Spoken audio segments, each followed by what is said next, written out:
Same thing happened this time.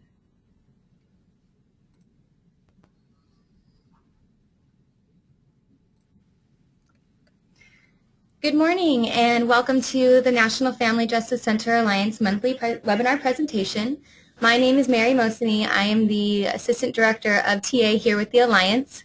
Today we have a webinar presentation on elder financial exploitation with our guest speaker, Paul Greenwood. Before we get started, I have just a few reminders, of course. If you are listening through your computer speakers, that's great, but if you want to call in on your phone, the phone number is right there on your screen, also in the purple box to the top right-hand corner of your screen. You can also use that little purple box to submit your questions throughout the presentation. We will gather them and try to address them all at the end of the presentation with the Q&A session. This presentation is recorded and will be posted on familyjusticecenter.org.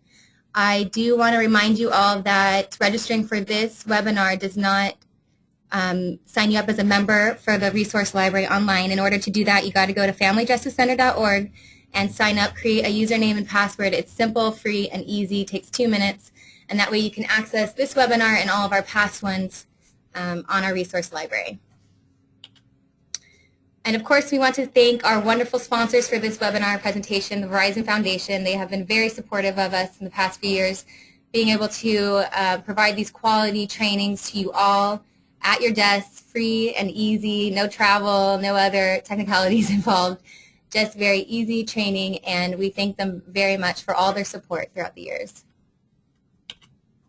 Oh, and there I am. My name is Mary Mosini again. I'm going to be your host today. And here is our Alliance team. If you'll see Brenda Lugo, she is the one who plans all of our webinars, pours a lot of time and energy into planning those, so I want to give a special thanks to Brenda Lugo. And without further ado, I give you our presenter, Paul Greenwood. Just a little background about Paul. He's here for part 2 of our elder abuse mini-series, I guess you would call it. He is the Deputy District Attorney here in San Diego. He's been practicing for 14 years in the elder abuse. He's the head of the elder abuse prosecution unit in San Diego, and he's been involved in the prosecution of over 400 felony cases of elder and dependent adult abuse, both physical and financial. We are so honored to have him here today. So without further ado, I give you Paul Greenwood. Paul, thank you for being with us today. Thank you. My pleasure. And well, good day to all of you out there. Thank you for joining us for this part 2 webinar that we decided to put on because when I presented in August, I believe it was, we ran out of time to cover financial exploitation. And because, in fact, about 65% of all my caseload involves some form of financial exploitation, then we felt that it would be appropriate to spend some time today discussing these issues. So we've entitled it Investigation and Prosecution of Financial Elder Abuse.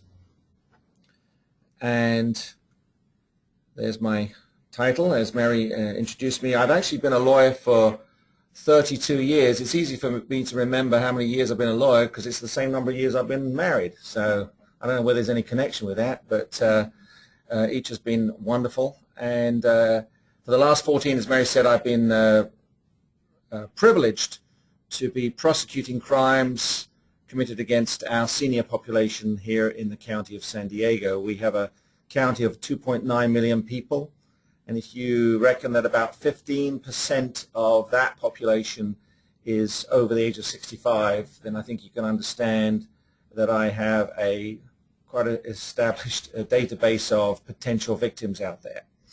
65% of my cases, I say, involve some form of financial exploitation. And one of the reasons I love what I do is I'm learning something new every single day. Here is my office symbol. As you can recognize, so that's Lady Justice. I feel sorry for Lady Justice. I mean, how would you like to have to walk around with a heavy pair of scales on your head and then somebody blindfolds you? But there she is, and with some other reminders of San Diego around her. There's my boss, Bonnie Gimanis. Bonnie gets very nervous whenever I speak in public because I have this reputation of putting my foot in my mouth. And so I always give her reassurance that whatever I say doesn't necessarily mean that my office supports it. Normally they do, but just in case, I'm giving her this exclusion clause. Well, I don't know about your week, but it's been quite a crazy week here in San Diego for several reasons. I live in the north part of the county in Escondido, and the temperature on Monday reached 109 here at the end of September. We've today woke up to a very odd experience. We saw raindrops, and of course, because of that, all the traffic in San Diego came to a complete standstill. But fortunately, I was on a bus, so I didn't have to be affected too much by that. And also, I was concerned that I might not be able to get here this morning to do the webinar because I've been involved in a 3-day preliminary hearing, which concluded its testimony at 4:35 yesterday afternoon. We're going back tomorrow morning to argue the case. It felt more like a trial than a preliminary hearing, but I've learned through this 3-day experience a lot about what is commonly known as a trust mill scam. I've charged 2 defendants, and the first one is calling these potential elderly customers, clients, and goes into their homes and suggests updating their living trusts using a law called HIPAA, which you may have heard of, as the reason why these trusts need to be updated. In some of the scenarios, he then comes back a few weeks later and brings with him a licensed life insurance agent, and in some of the cases convinces the elderly people that they need to write out a check for either $100,000 or more and purchase an annuity. So we are going to be arguing that case on Friday morning, and hopefully we will get a good decision on at least some of the charges. So then we can hopefully proceed to a trial. But one of the reasons I say I love my job is because I'm learning every day, and I've learned so much about this case, about how trust mills work. I've been very appreciative of the support from elder law attorneys, from an expert from Northern California in annuities, and from, of course, my elderly victims themselves. I mentioned this last time. Around the country, there are different definitions and criteria as to how prosecutors look at statutes. In some, in fact, the majority of states define their victims by a definition of vulnerable or dependent adult. In other states, such as California, we use elder victims as our definition, and then another category, dependent adults. I just came back from Wyoming last week. I spoke there to a group of prosecutors, and this is their definition of vulnerable adults. Anyone over the age of 18 unable to manage, take care of themselves or their money, assets, or property without assistance as a result of advanced age or physical or mental disability. I was shocked to learn that in Wyoming, advanced age means 60. That means in less than 2 years I will be advanced. I don't like the sound of that anyway. But for me, I'm glad that I don't have to use that kind of definition to establish who my victim is. In California, that's what we use, the magic age of 65. So in this 3-day prelim, I had several victims coming in. One was 91, several were in their 80s. And of course, that's my first question after establishing their name is, excuse me, how old are you? And they tell me, and then of course, it takes, 10 seconds to establish the proof of that. Whereas to establish proof of a vulnerable adult takes a lot longer for a prosecutor. So I'm a great believer and an advocate for a definition by age of 65 or whatever, because it takes very little time to prove. I did cover this in my previous seminar, webinar, but I want to go over it very briefly, just a few of these misconceptions. Sorry about the dropped S at the bottom. You see, what happens is I'm an Apple fan. I'm a total Apple freak, okay? I love my Apple laptop. I won't use a PC. I don't like them. I hate blue screens. and I love my Apple. So I always have to convert my Apple Keynote presentation. Keynote is so much better than PowerPoint, but never mind. I have to convert it to PowerPoint, so sometimes I end up with dropping things onto different lines, so forgive me for that. So a couple of misconceptions, and I did this last time, but it's good to refresh our memories. There is this misconception out there, and I don't know where it comes from, but it's there, that apparently once you get to a certain age, you become a terrible witness in the courtroom. Well, again, having come off a 3-day prelim where the youngest victim on that witness stand was probably 82. These victims are phenomenal. I mean, I don't have a photo of this gentleman, but this gentleman arrived on Monday afternoon with his wife in a wheelchair. He's 86. He's wearing his cap. What does it say on the cap? Purple Heart. I mean, excuse me, but does that give him credibility? And in fact, I commented upon that in the courtroom. He'd won 2 Purple Hearts. This man was just so touching. And when you get an elderly woman on the stand and you show her a check for $100,000 and you ask her, why did you write this out? And she says, I don't know. I mean, it tears at the heartstrings of everybody in that courtroom, and I think it even affected one of the 2 defendants. So for me, elderly people are the best witnesses in the courtroom, but the misconception apparently is that they're all forgetful. Well, nothing could be further from the truth. One of my victims this week, he even remembered, without any prodding, the full address of one of the suspects, including the unit number of where he ran his office from. I mean, I am always blown over by some of the detail that these elders can retain in their minds. So don't be convinced that elderly victims are going to be forgetful. Some are. But you know what? Again, as this preliminary hearing demonstrated this week, the judge was able to see for himself very clearly that this one particular victim was very forgetful, but it also showed how easy it was for her to be manipulated by a suspect in writing out a check for $100,000 and purchasing an annuity.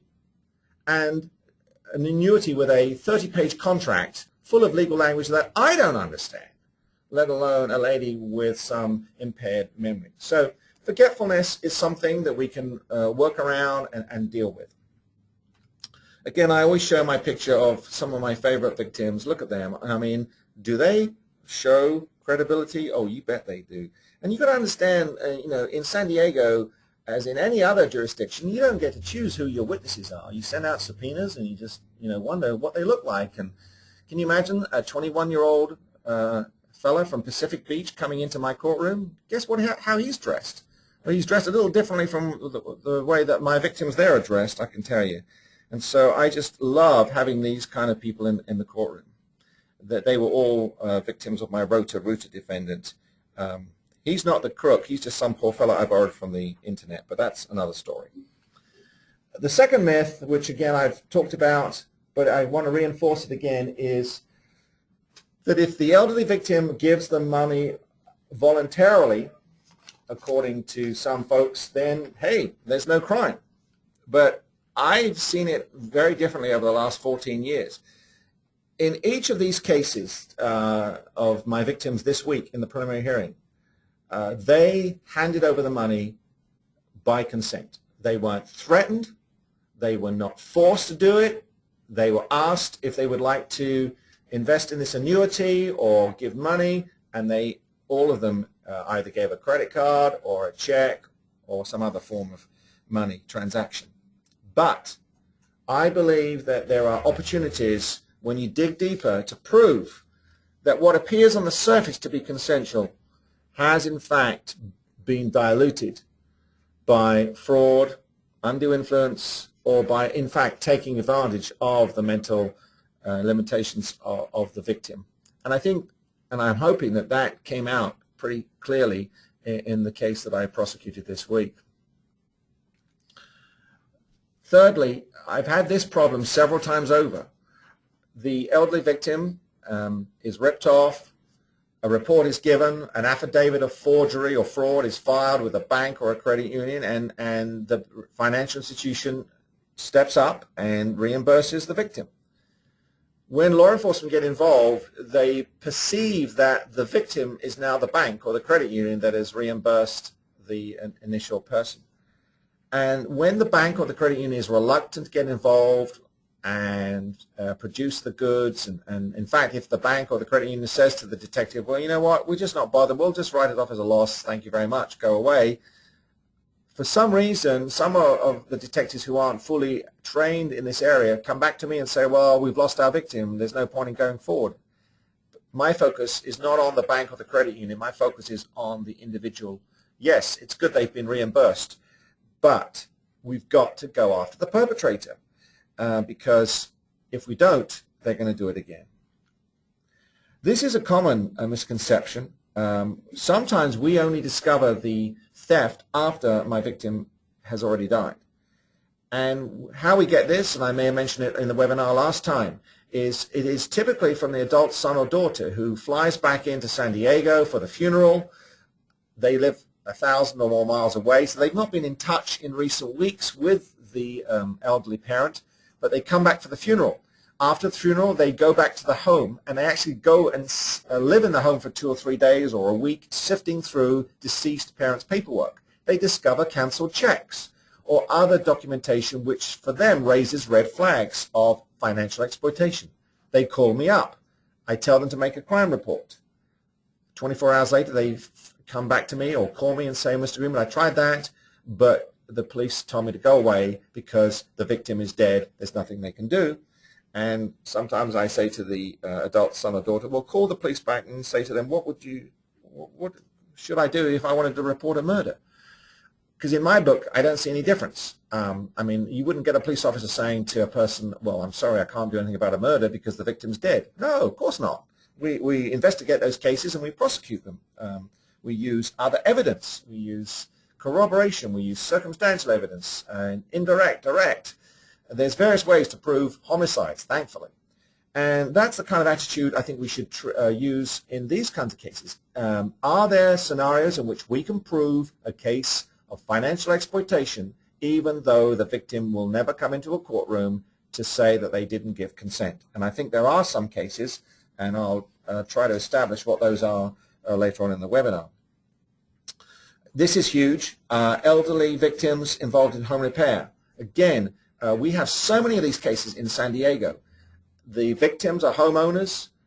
They might make a complaint to the Better Business Bureau and then to the police. When it gets to the police, sometimes there is a tendency by whoever takes the report or whoever listens to the complaint will say, I'm sorry, you need to go and sue this person in small claims court because this is a civil matter. I don't agree. I'm seeing a lot of these cases out there, and typically these guys are unlicensed contractors. They don't have the qualifications that they are supposed to have to perform the services of either painting, roofing, driveways, decking on patios, and typically there are other victims out there. How do I find out about other victims? I get a law clerk typically in my office to do some research. I ask the law clerk to call Better Business Bureau. I ask them to call the Contractor State License Board to see if there are any complaints registered against this suspect. And thirdly, I ask my law clerk to go down to the small claims court itself and look up to see if anyone has sued this person for bad workmanship. Well, guess what? I'm learning that elders actually file small claims court cases. And that's very, very encouraging. So we get to find out about other victims out there. I'm just showing you an example of what I'm talking about. This is a case that I'm going to be litigating tomorrow in court after I've argued my preliminary hearing. And this is a case of an unlicensed contractor who set up a booth at a home improvement show at the Del Mar racetrack in the off-season. And so it was a big show. I think it's called the San Diego Home Improvement Show. Lots of elders go to these shows. And he set up a booth representing that he was licensed to build sunroom extensions to homes. This particular victim, he went ahead and he did this contract with this fella, but look what happened.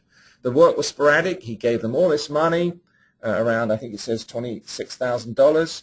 Then these people, the defendant and his wife, stored his belongings, and now they're missing. This fella felt he was a victim. He called the police, but they said it was a civil matter. This is a case I prosecuted a few years ago.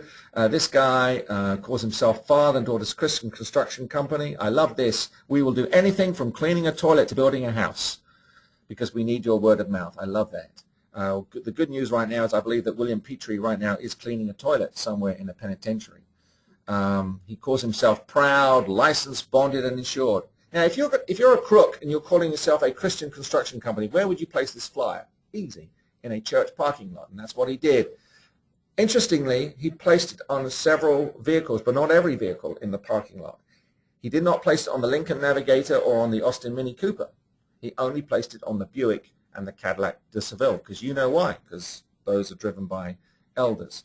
And you look at the flyer. This is bound to attract senior citizens. So then they call him up. He goes over to their homes, and he gets them into a contract. And you can see this kind of contract here. It's a very peculiar contract. He asks for $600 plus $100 in your name charity of your choice, one time only. He doesn't actually say how much the work is going to cost, and then he says pay in full at completion. I love looking through financial exploitation documentation generated by suspects because you can always guarantee on seeing spelling mistakes. And in this one, he performs installation, and he offers you a lifetime warranty. Right there, red flags. People who don't know how to spell are probably a crook. That's what my mother taught me because she's an English high school teacher, and I think she's right. So this lady ends up giving him a check for just over $1,000, $1,324 that morning. She thinks that's the whole price, so she's happy to give it to him. Interesting enough, he takes it to the bank, and guess what? Looking in the top of the check there, the bank do the right thing. They call the customer. And she says, no, that's fine. Give him the money because he's doing the job. Well, fast forward to 4 o'clock in the afternoon, and she's unhappy with the work. She just wants to get rid of these guys, and she realizes she made a poor mistake in choosing them, but she just wants them out of her hair. Well, to her shock, he comes back in the kitchen with his workmen, 3 of them, and says, I need another $4,000. She is totally shocked. She thinks, well, she argues with him. She said, well, I thought I paid you everything this morning. No, that was just for materials. See the memo line there? Here, this is for labor. Well, right then, my victim realizes she is being ripped off. She knows it's a scam, but she keeps her cool. She thinks, I'll write out the check. They'll leave. I'll call the bank, put a stop on the check, and then I'll call the police so that if they come back, I'll be protected.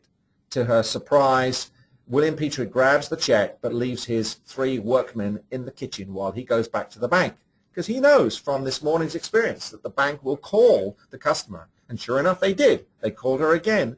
This time her voice is shaking, but she hesitates, but she says, yes, pay him, because she didn't want to get beaten up by these 3 men in her kitchen. Well, William Petrie comes back and picks up the men, and they leave. She goes to her kitchen table. She sits there. She's sobbing. And guess who she calls? Nobody. Because she's embarrassed. She doesn't want her adult children to find out. And she's just so ashamed of herself. That's how she described it. So how did I get this case? Because the bank did the right thing. They called Adult Protective Services. Adult Protective Services paid an unannounced visit, and then it's cross-reported to law enforcement, and I end up with the case. After he was bailed out, guess what? He changed his flyer to Mother and Daughter's Construction. These guys are ruthless. They don't give up. They are brazen. They are terrifying, and they don't even put off when they get prosecuted. So we've got to go after them aggressively. We've got to charge them appropriately and try to get them off our streets. We're also having problems with electrical scams. This is the kind of thing that we need to focus on too. In one particular case, we had American Electric Company going out to elderly homeowners' homes where there was a problem with one circuit breaker. Maybe a fuse had to be changed. It takes 3 minutes or less for an experienced electrician. They're charging, in this case, $1,125 and recommending a full panel tune-up of your circuit breakers. When was the last time you had your panel circuit breaker board tuned?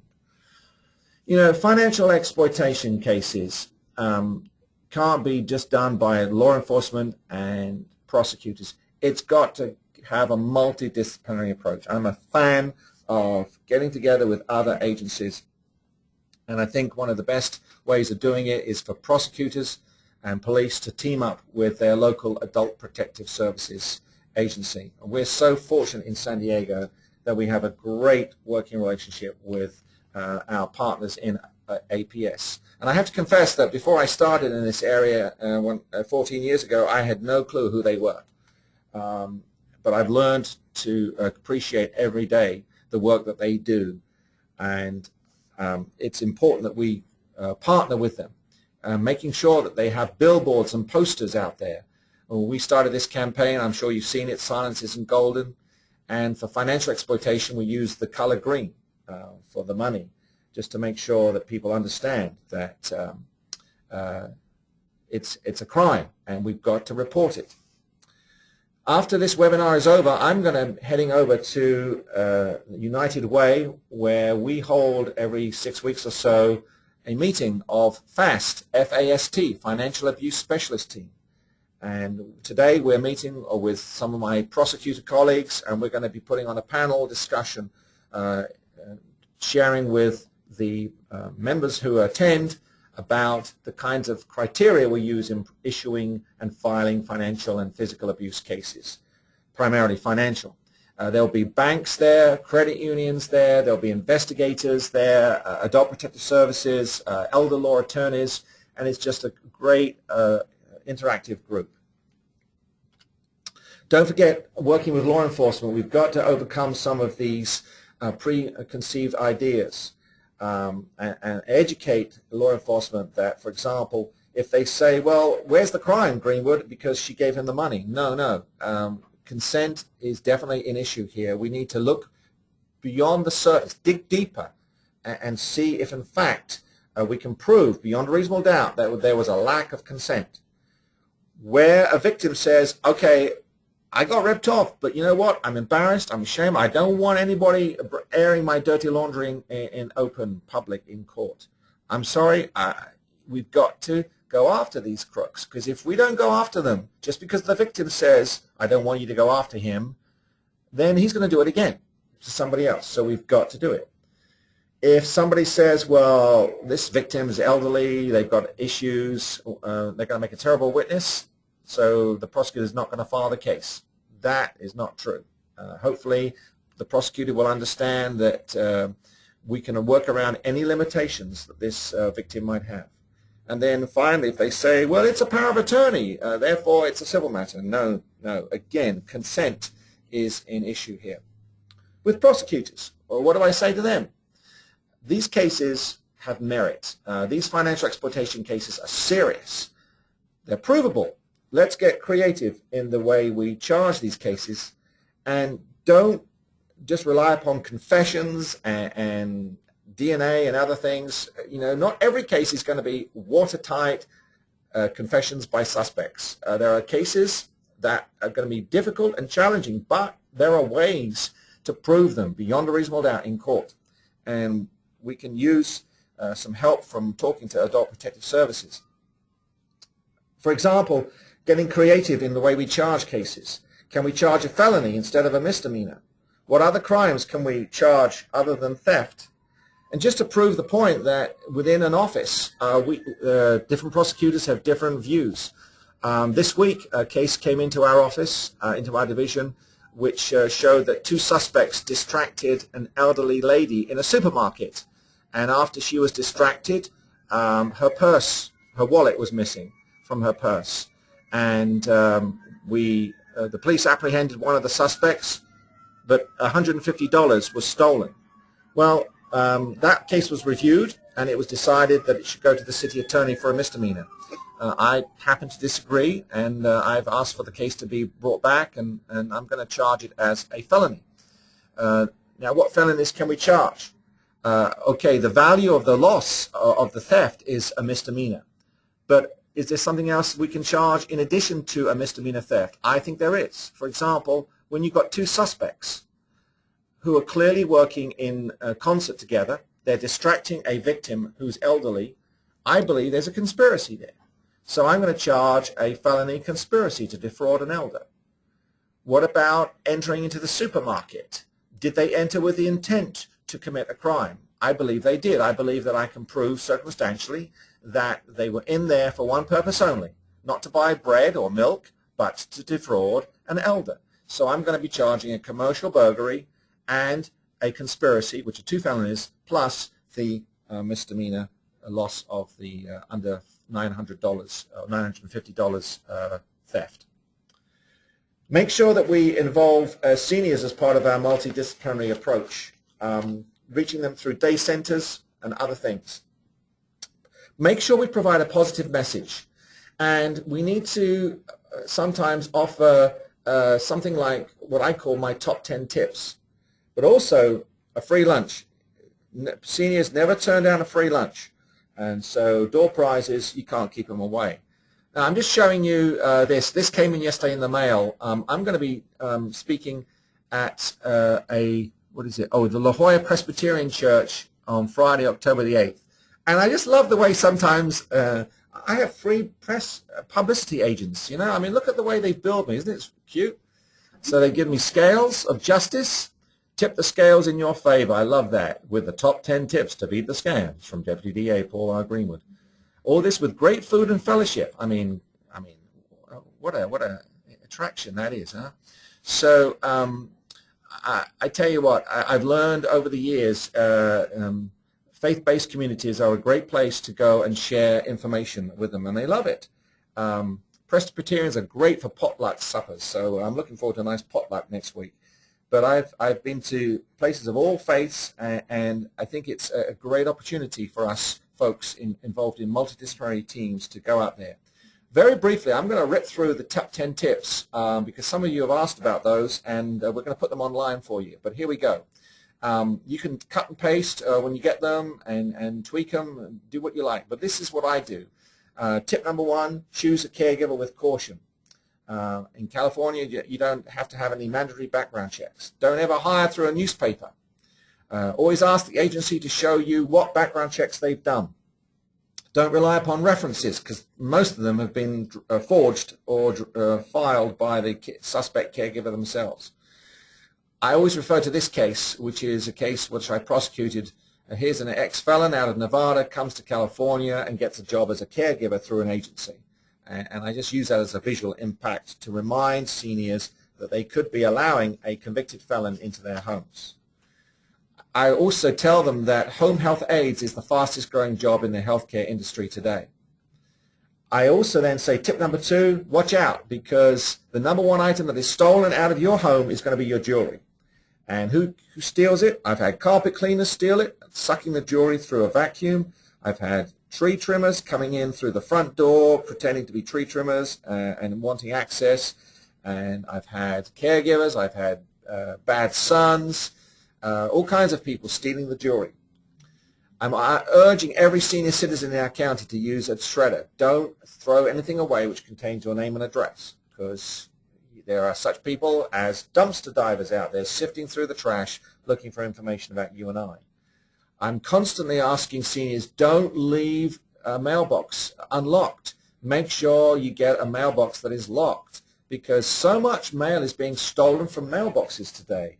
And unfortunately, a lot of the mailbox theft is being conducted by high school seniors in our county because they are addicted to, unfortunately, to painkiller medications.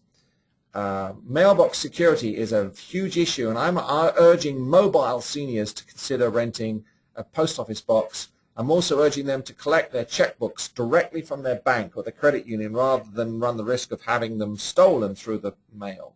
So that's a message that I always give to seniors. Go and rent a P.O. box. They're cheap. $28 for 6 months. It's a bargain. I'm urging seniors to do credit searches on themselves at least 3 times a year. And most seniors don't ever do a credit search because they're not asking for credit.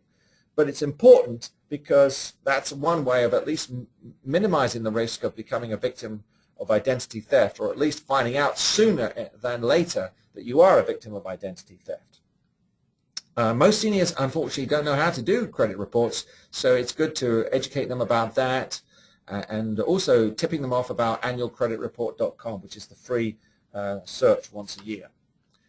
Please encourage seniors to use caller ID. It's fun.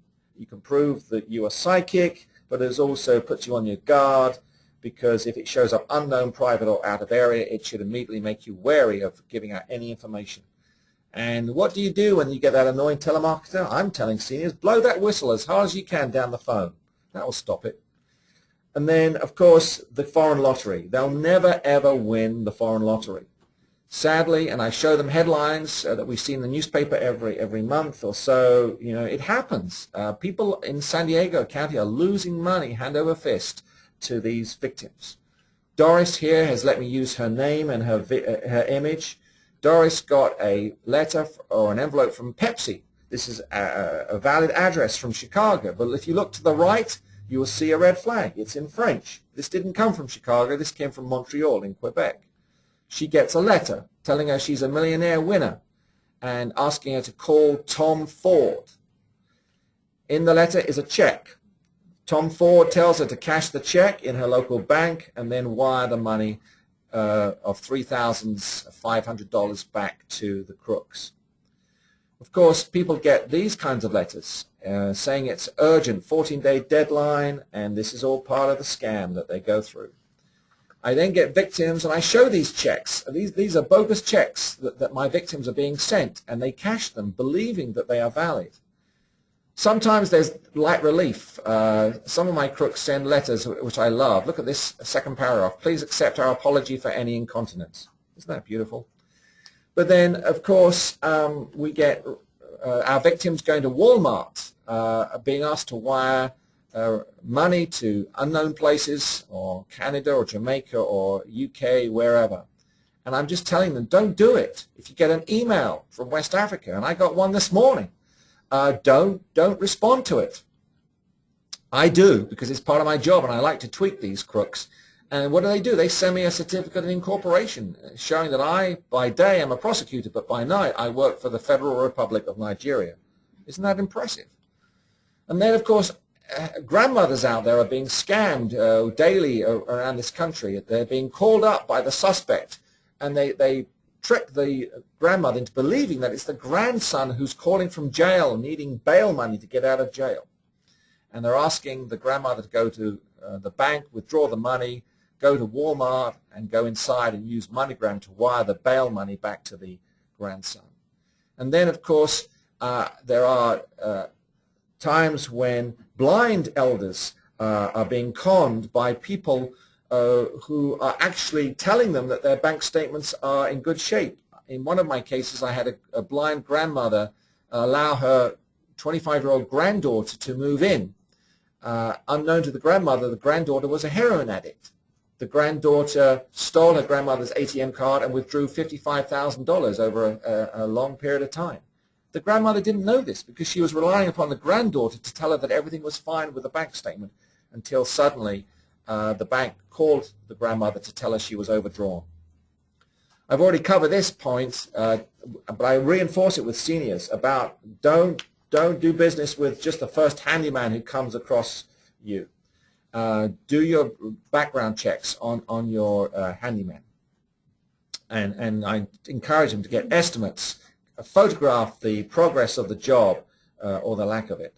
And then finally, I'm always saying, don't let people into your house unless you know they're coming, even if they're in their uniform. Don't believe them. Check them out. Talk to them through a screen door. Call the company that they say they represent. Just don't let people in. Be suspicious. Be on your guard. And I always refer to this case of Sandy Vinci, who was just the most wonderful, gracious victim I've come across, who was the victim of a Kirby salesman who then came back 6 weeks later, kidnapped her, and took her in her own car, duct taped, in the back of her car and kept her in the trunk of her car for 26 hours, where she almost died. So that's my top 10 tips. In the remaining time, I'm going to go through now financial exploitation in some detail. So what are we really talking about here? Theft, of course, credit card fraud, home, real property transfers, home improvement scams, distraction burglaries, unlicensed contractors, sweepstakes, email scams, and investment frauds. Those are typically the kinds of cases that I get involved in with my seniors. Now, you pick any state, and states will vary as to their definitions of what is financial exploitation of vulnerable adults or elders. I mentioned I was in Wyoming last week. This is their definition of financial exploitation. And I'm not a great fan of wordy statutes, but actually I like this statute because it's wide-ranging. And for a prosecutor, there's a lot here to get your teeth into. I mean, I don't like the definition of a vulnerable adult, but that aside, I like what it covers. It covers the reckless or intentional act by any person or any use of a power of attorney, that's good, conservatorship or guardianship to obtain control through deception, harassment, intimidation, or undue influence, that's great, over the victim's money, vulnerable adult, assets or property, with the intention of permanently or even temporarily depriving them of ownership. So this is excellent. Kansas has another interesting statute. Their exploitation statute covers misappropriation of property or intentionally taking unfair advantage of the victim's resources for another's personal or financial advantage by the use of, here we go, undue influence, coercion, harassment, duress, deception, false representation, or false pretense by a caretaker or another person. So there's a lot of good language out there for prosecutors in several states. So please check your state's definition of what covers financial exploitation. California, unfortunately, still doesn't recognize undue influence as a criminal conduct. So us California prosecutors have to get creative in the way we present a theft financial exploitation case to a judge and to a jury. Hopefully one day we will get undue influence, but at the moment we have to be a little, as I say, imaginative and creative in the way we define the theft. Undue influence, we all know, is a means of manipulation, but we can't refer to it in court as the method used. We've got to pin our theory on some other legally defined, recognized method of theft by proving that the defendant took the assets without the consent of the victim. Many of you are aware of this particular case. On the left there is Lady Astor, and on the right is her convicted son, Philip Marshall. The DA's office in Manhattan did a wonderful job over a 5.5-month period of trial in convicting this defendant and the attorney as well. Right now, I think it's on appeal, awaiting further deliberation and clarification by the court. But this case did more than any other to raise the profile of financial exploitation. And of course, this case deals with millions and millions of dollars. Most of us don't deal with that aspect. Most of us don't have Barbara Walters on our witness list. Boy, I wish I did. Or Henry Kissinger. But you know what?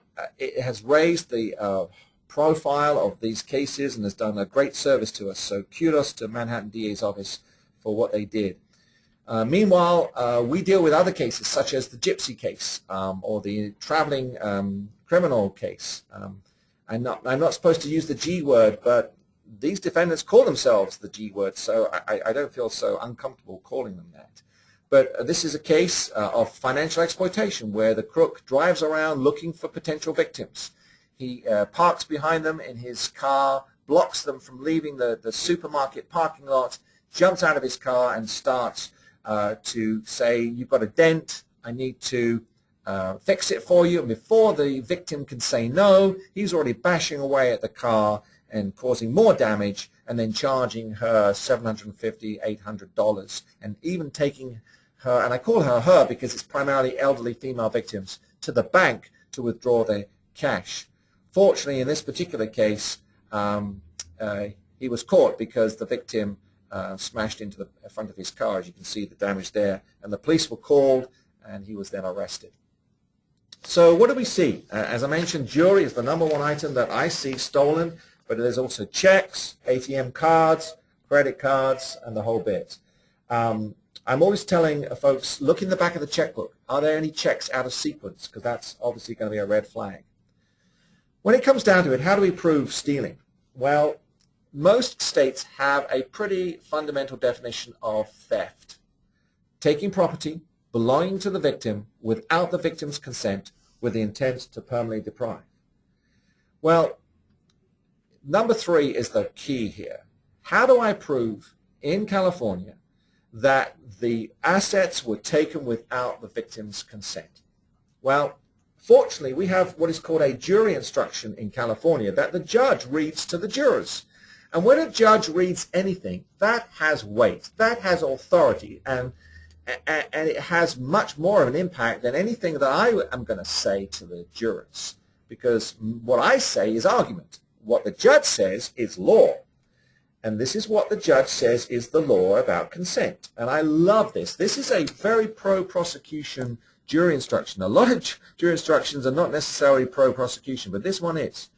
To consent to a transaction, a person, meaning the victim, must, number 1, act freely and voluntarily and not under influence of threats, force, or duress. And, it's not either or, this is and, have knowledge of the true nature of the act or transaction involved, and must possess the mental capacity to make an intelligent choice.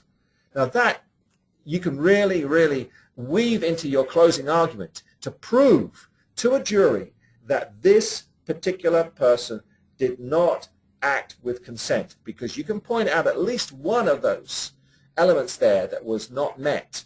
And if one of them is not met, then you don't get to argue as a defense lawyer consent. In addition, the judge will say to the jurors, consent requires free will and positive cooperation in act or attitude.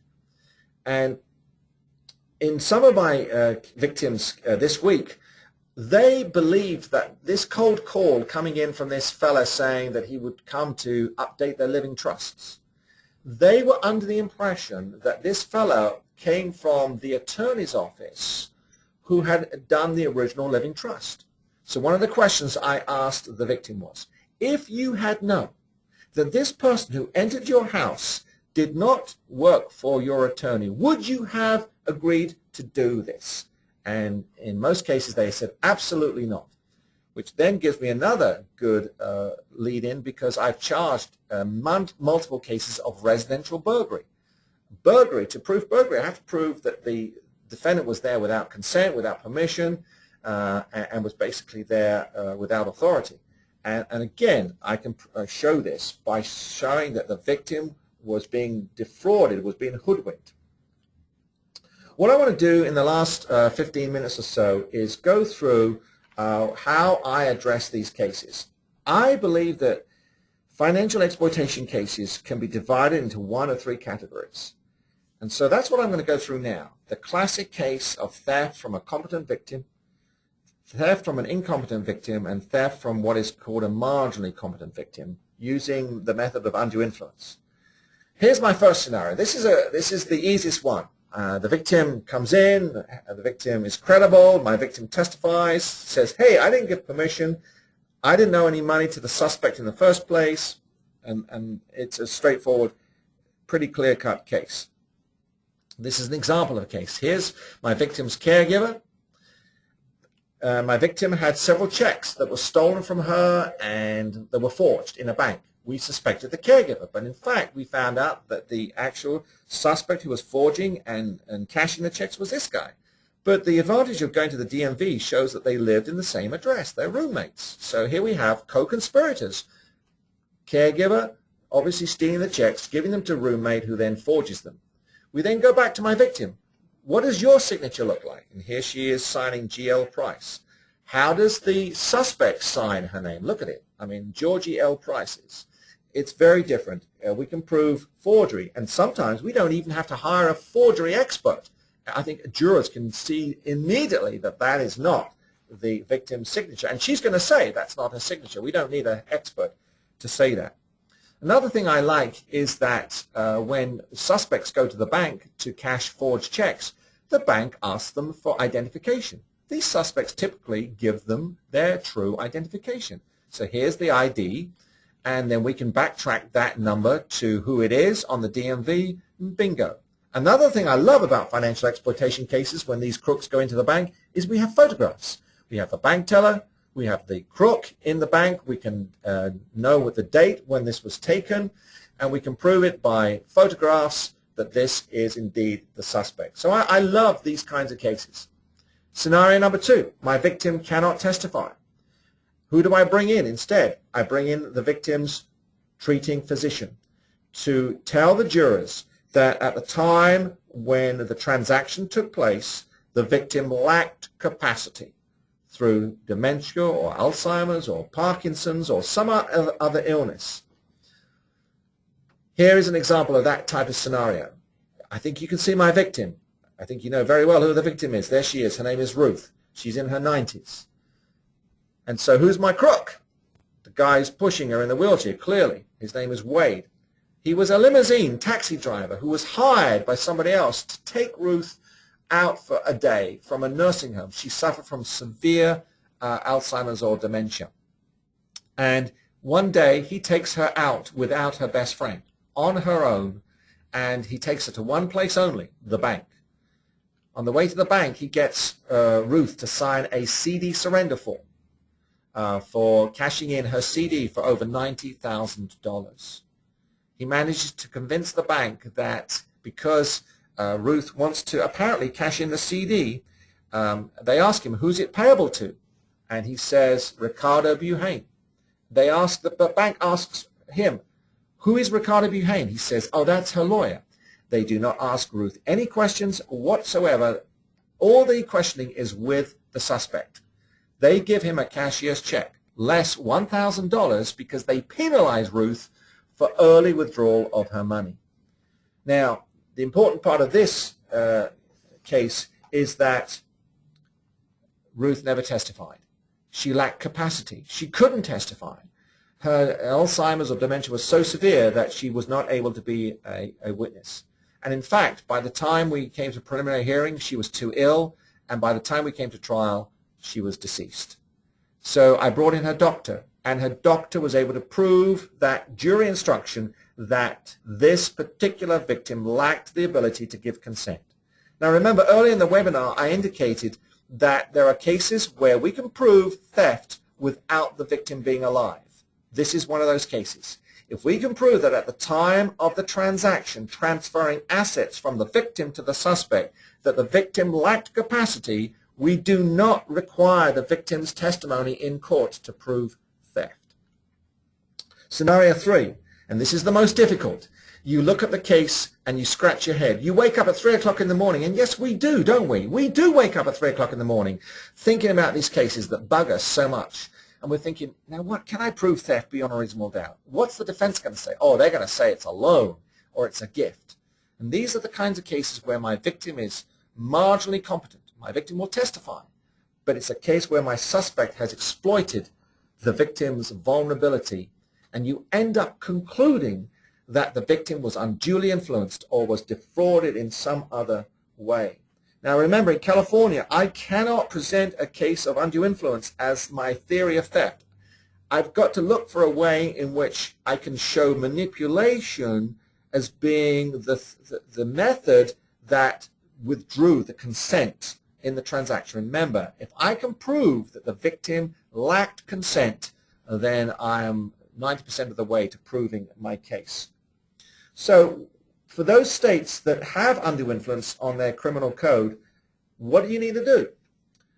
First of all, the best definition I ever heard of undue influence came in a case that I prosecuted, again, not using undue influence as my theory, but using it as the manipulation.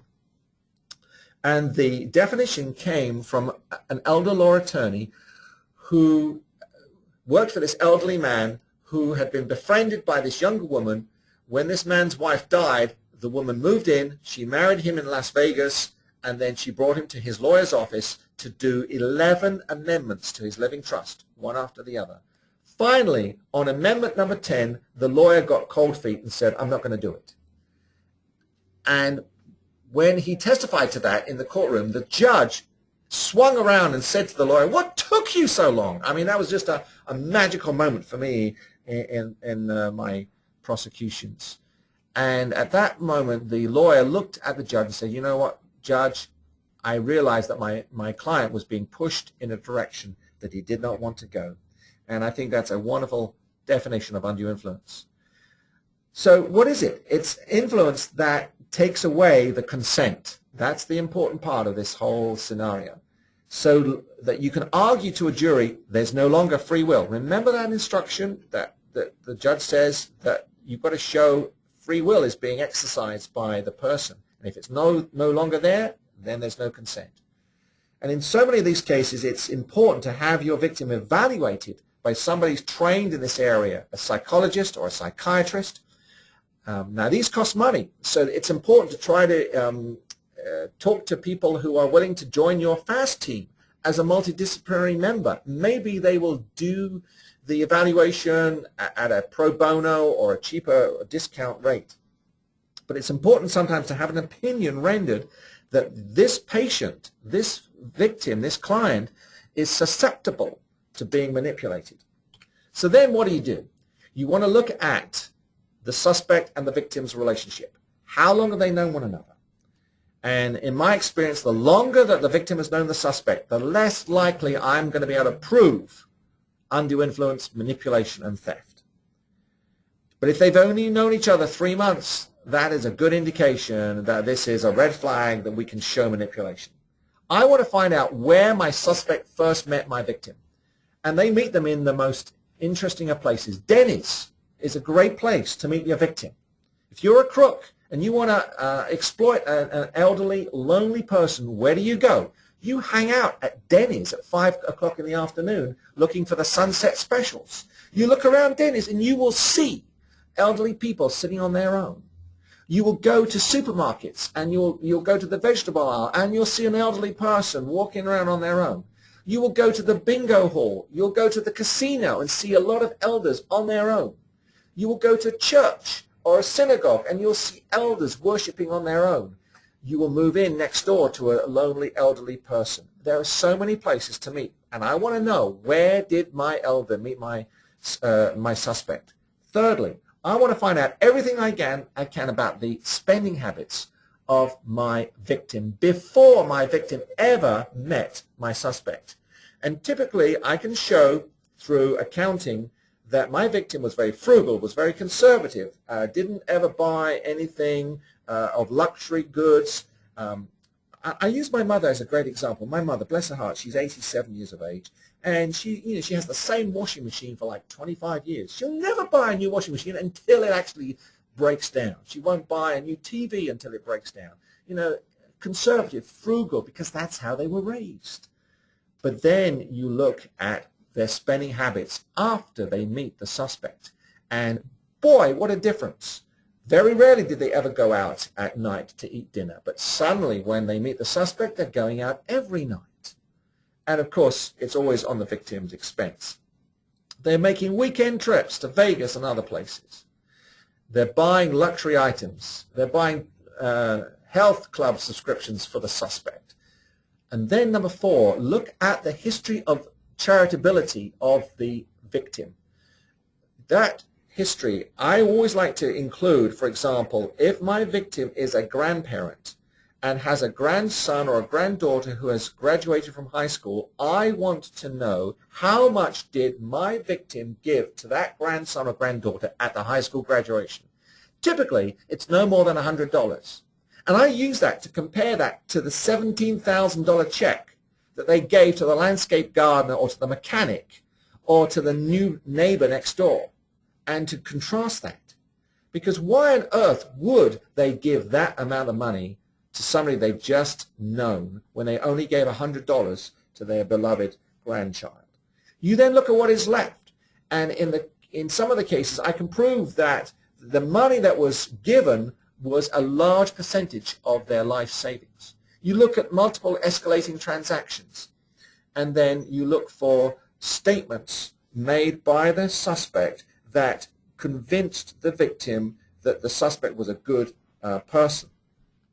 So then, who do you? 1 second here. We just had a little glitch. Thank you. So then you look for your witnesses. Who can be your witnesses to show this manipulation? Bank tellers. They see the suspect. The suspect doesn't hide in the parking lot in these kinds of cases. They come into the bank. They are holding on to the senior citizen. They are encouraging them. They are taking control of the conversations. The bank teller can tell you all that. The pastor who has seen a change in their congregation, the victim, they see this suspect maybe coming into the life of the victim.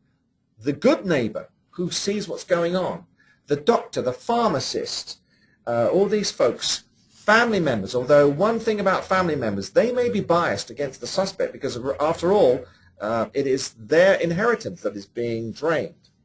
I also look for the ex-spouse of my suspect. If my suspect is divorced, I like talking to the ex-spouse because that ex-spouse has a lot of great information about the habits of the suspect. They've done this before probably. And then business contacts maybe of the suspect. Then look over the bank and the credit card statements. Try to find photographs showing the suspect in the bank with the victim. Look for prior medical records showing any history of confusion or trying to compare the victim's current medical health with prior medical health. And then look for all those inappropriate purchases. I'm a great fan of asking detectives to say, I want you to go find me that luxury item. Go find me that 56-inch color TV that is in the suspect's house. Because suspects love big screen, flat screen TVs. And then I can compare that flat screen 56-inch top-of-the-line TV that was bought by the victim for the suspect, and I compare it to that 17-inch Zenith TV that is still sitting in the victim's living room. And that way we can really make a good contrast. And then finally, I always encourage folks, please do not stop asking questions. Questions, questions, questions. You know, I think we are fast losing the ability to ask questions.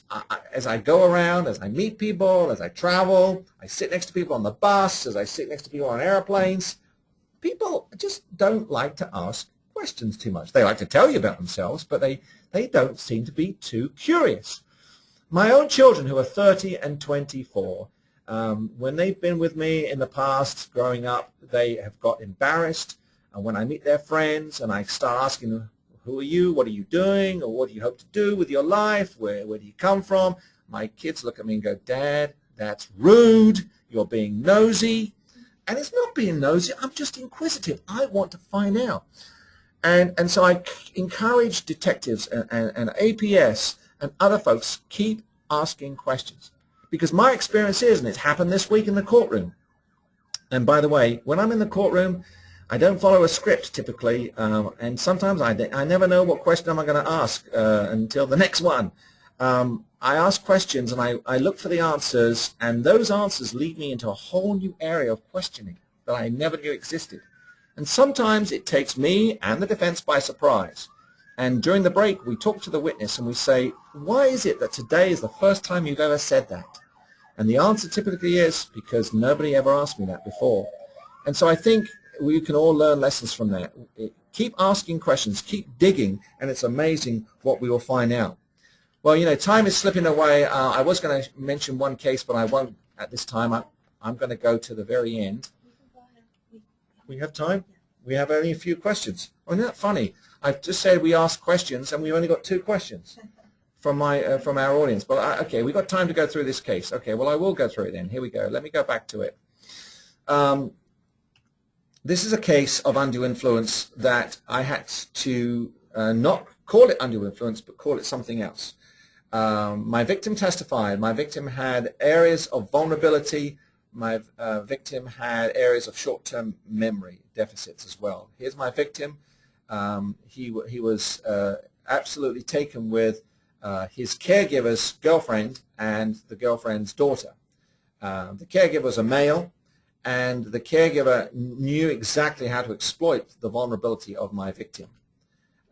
Immediately when my caregiver started working for my victim, he started asking for money and gifts. He said, I need a car to get around in because I want to make sure it's reliable so I can take care of you. So my victim buys a car. My victim buys luxury items for my suspects or my defendants' children. He also buys a DVD player. He buys lots of alcohol that my suspect also gave to my victim because my victim had a problem with alcohol.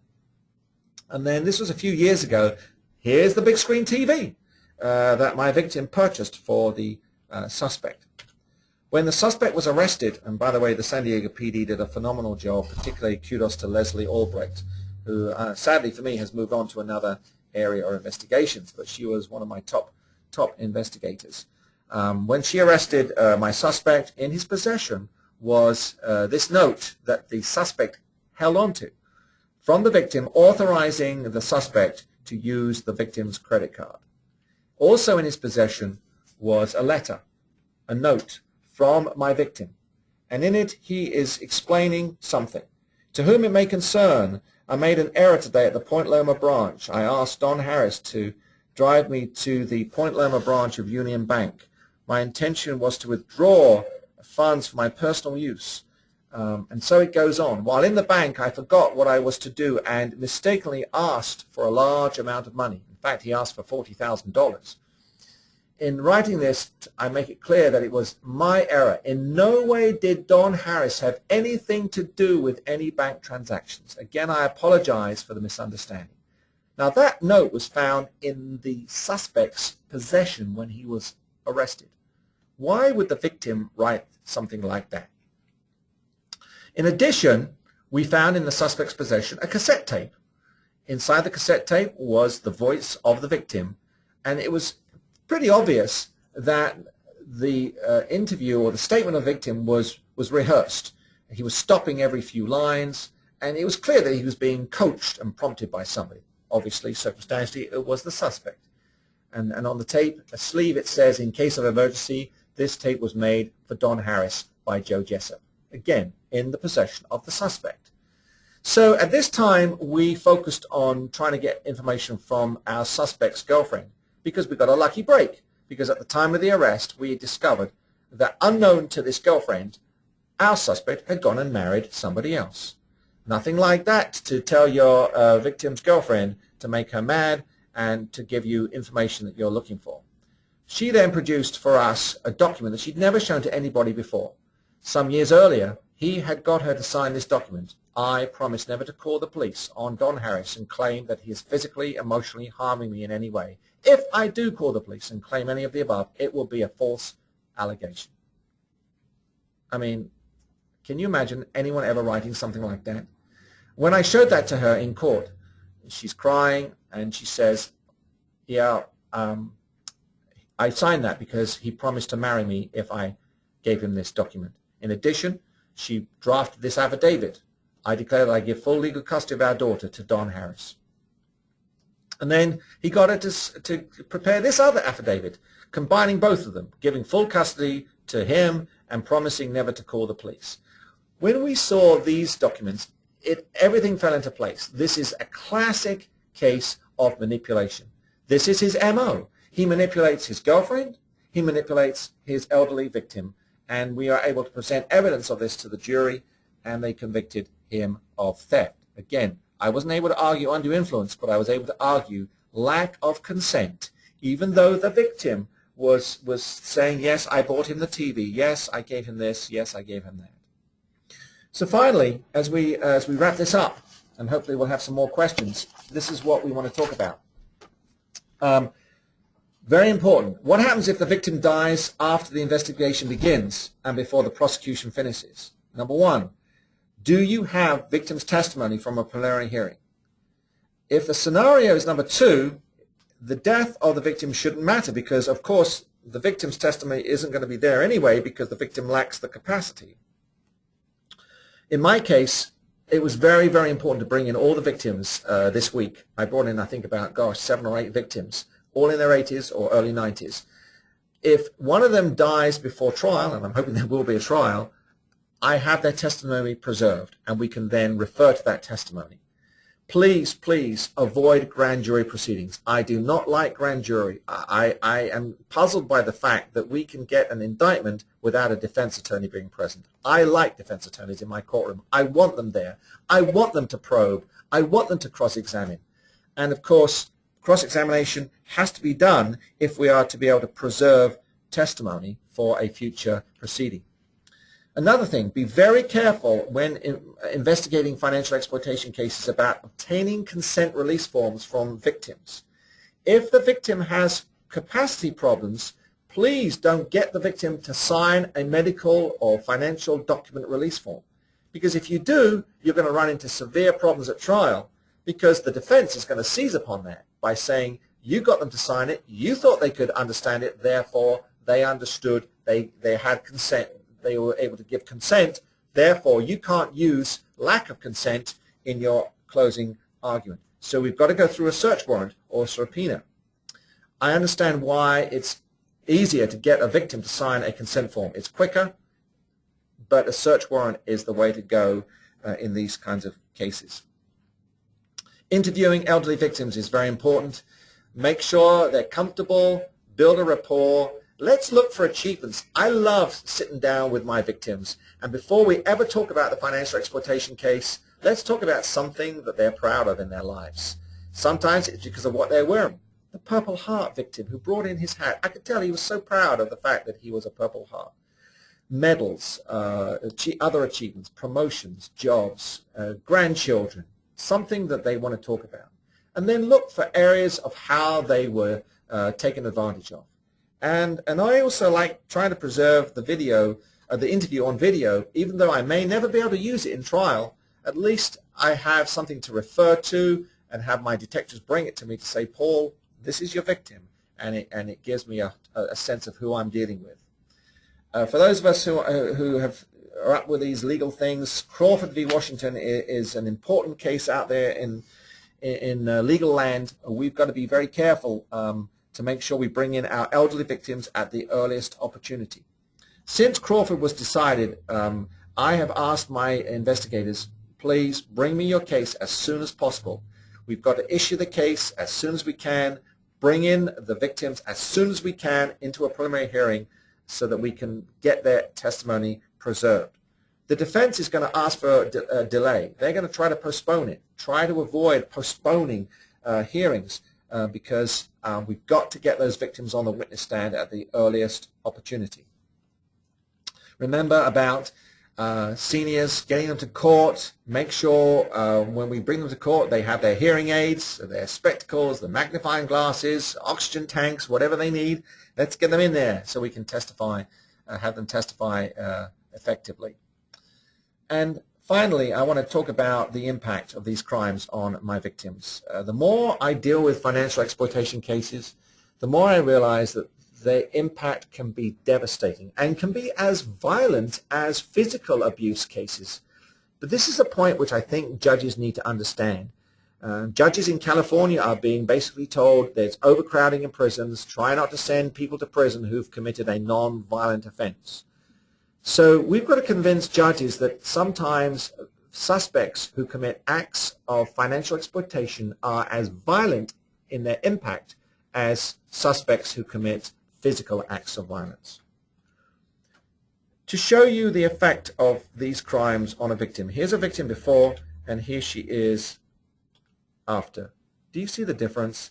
The impact can have such a draining effect on them physically as well as mentally and emotionally.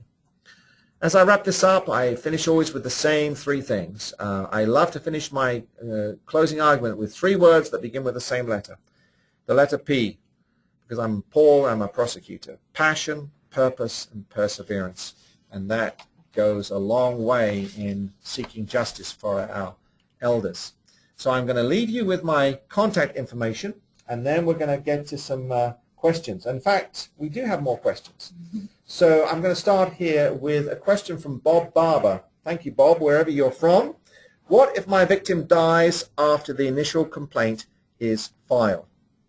Well, if, Bob, in California, I know if no preliminary hearing has been conducted and if my victim hasn't testified, then if my victim falls within scenario number 1, there's going to be a problem, because I'm not going to be able to get in my victim's testimony that my victim did not give consent through hearsay. I can do it at the preliminary hearing, but I can't do it at trial. So that's going to be an issue.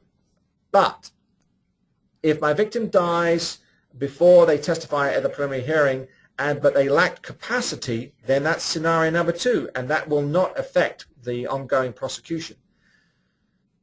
But there's another way. If the crime involves forgery, then I may be able to prove the case without my victim testifying by showing that there's clear, convincing, beyond a reasonable doubt evidence that the signatures on the checks or other things were forgeries.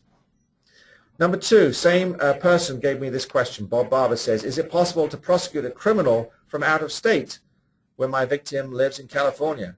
Yeah, I'm doing it all the time. I love extraditing my suspects who are from out of state, because the crime is being committed in San Diego.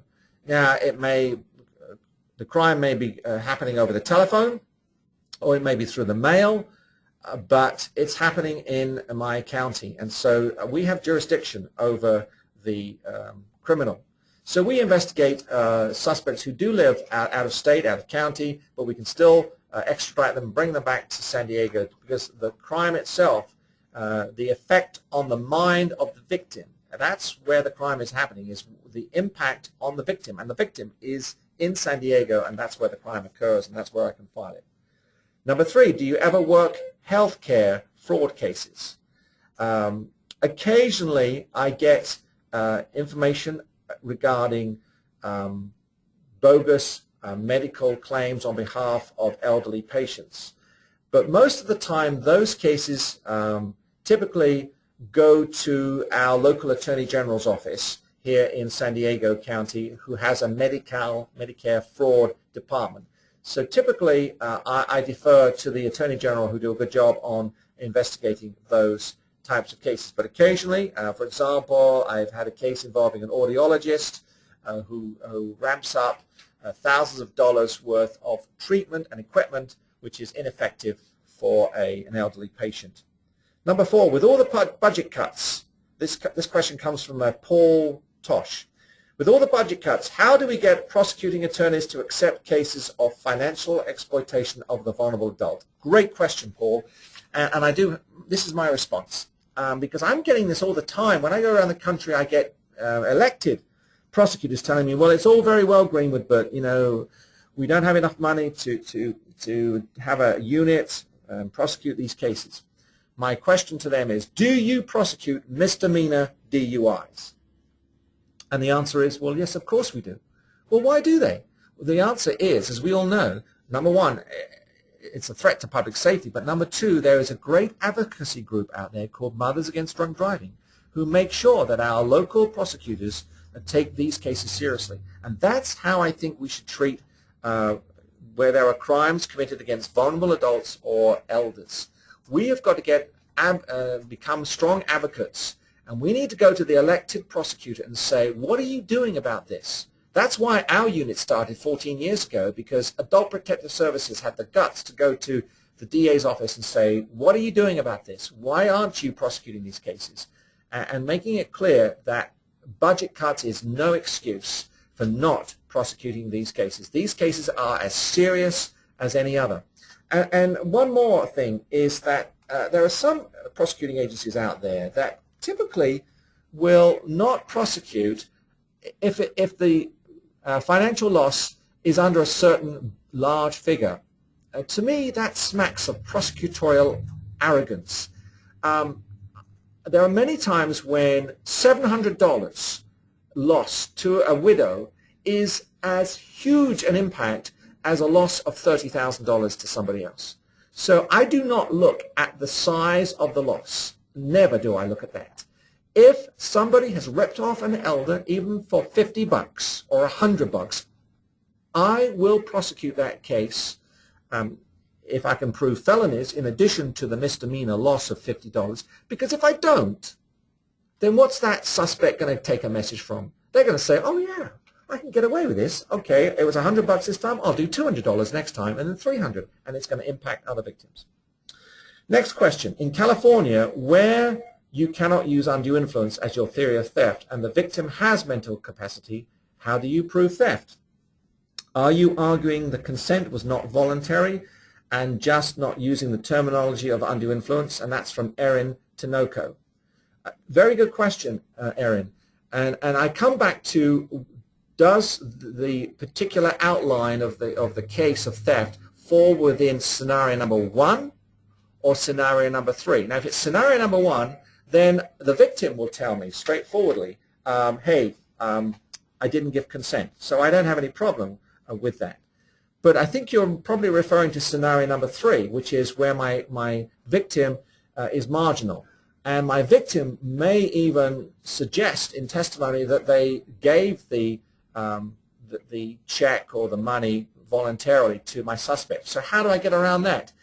What I do is I look for statements that my suspect made to my victim that were lies, which I can prove to be fraudulent. And then I will use this question to my victim. If you had known that this person was not what they said they were, would you have given them the money? And when they say no, that's when I can prove lack of consent. Number 6.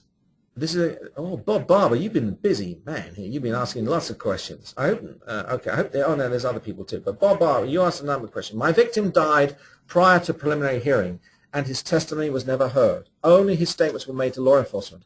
How does this change the case? Well, unfortunately, that does fall within Crawford, because Crawford said that statements made to law enforcement are made in contemplation of litigation, and so those statements would be barred from coming in a trial. So you have a Crawford issue right there. Unless, of course, you can prove that your victim lacked the capacity to give consent by bringing in the doctor, which would be scenario number 2. So unfortunately, it would change the case. You may not have enough to prove it beyond a reasonable doubt unless you go under scenario number 2. Okay, question 7. Is there a way to avoid multi-county jurisdictional issues? My victim is 93. The suspect is her granddaughter. Multiple checks cashed in Orange and LA counties, and the loss is $40,000 from Jason. Yes, I think you can. I know that the penal code in California was extended in the last year or so to cover multi-county jurisdictional issues, primarily with cases of identity theft. But I think if you can show that there was a pattern of behavior here and it was consistent and involved same kind of behavior, then I think you can certainly get away with bringing the suspect and prosecute them in one county, even for the out-of-county transactions that were carried on. Number 8, do you refer lottery scam victims to other agencies other than law enforcement when the suspect is unknown? And that is from Suzanne. Thank you, Suzanne. Yeah, that's one of the frustrations that I deal with is I've never been able to catch any of these suspects from out of state and out of country. But I do refer them, of course I do try to refer them to Adult Protective Services as well as law enforcement. I try to educate them myself. I go to their homes and I talk to them personally. Many times, though, my victims are not convinced by what I tell them. They still want to engage in dealing with these suspects. But in addition to that, I try also to reach out to the financial institutions. Part of my problem is that these victims are going to their banks and their credit unions and withdrawing large sums of money in cash. And then they're going to another place like Walmart to wire the money via Western Union or MoneyGram to the crooks. So I'm trying to educate the financial institutions and places like Walmart to be on the lookout for these victims who are wiring the money and to try to prevent them from doing so. And I think that sometimes can be effective. In one case right now that I'm trying to work with a family on, the daughter of my victim, who's lost probably in excess of up to $100,000, the daughter of the victim is so frustrated with her father that she has printed out wanted pictures showing photographs of her own father, and she has mailed them to every single Western Union and MoneyGram outlet in the city of Escondido where the victim lives. My victim has not been persuaded by me to stop doing what he's doing, and so this is where the daughter's gone to the extent of putting out a wanted picture saying, be on alert, don't allow my dad to withdraw money and to transfer it. Number 9, we live in a rural county with little resources. DA will not take a case if the victim will not testify against the perpetrator or press charges. As an APS worker, what can we do? And this comes from a very frustrated, I'll call you just by your first name, Karen, because that's a very courageous question you've asked.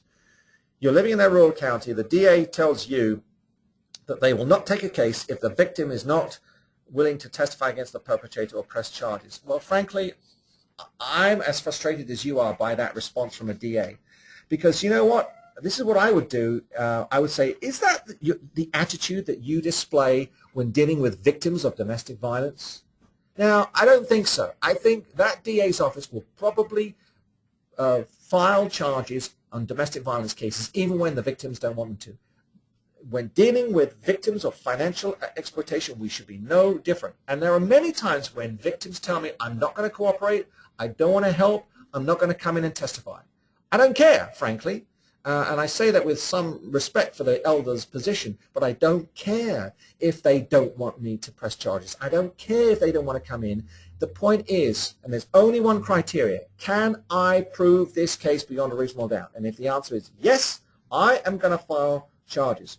So I think what you need to do, Karen, is have somebody talk to the DA, and if the DA won't listen, I think somebody needs to write a letter, and then eventually, hey, remind that DA that every 4 years that DA goes to their constituents and asks for their job back. And that's something you need to look at.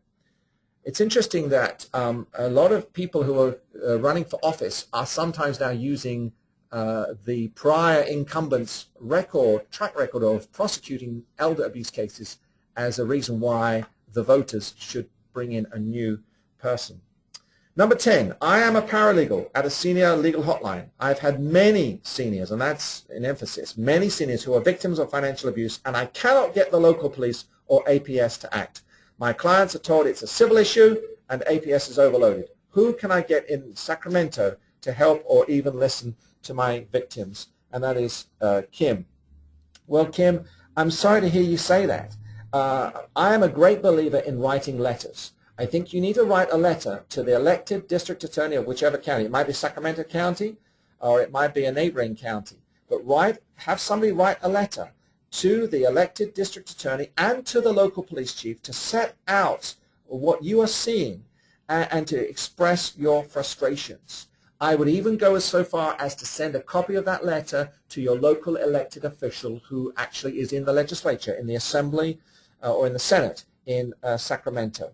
Because it is absolutely outrageous if victims of these crimes are not being taken care of. We cannot use budget cuts as an excuse.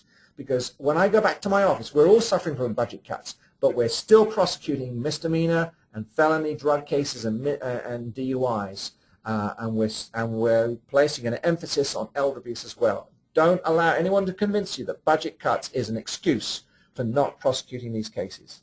Number 11, do you have any suggestions, we have 1 minute left, to help discourage pleading down certain charges? Oftentimes I see the elder abuse code section pled down, and it is frustrating as it is important in keeping a caregiver off certain registry lists, and that comes from Deanna.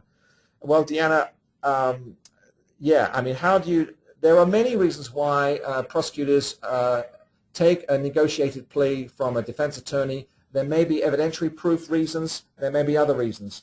But if you see a pattern of behavior where the 368 code section in California is not being played out, then I think, again, a letter to the department or to the elected district attorney is warranted, because I want that 368 on that suspect's criminal record. So if they try to do it again, then we red flag them. Many times defense attorneys come to me and say, Greenwood, will you accept a grand theft rather than a conviction for elder financial abuse? And the majority of occasions I will say, no, I will not, because I want that on their record.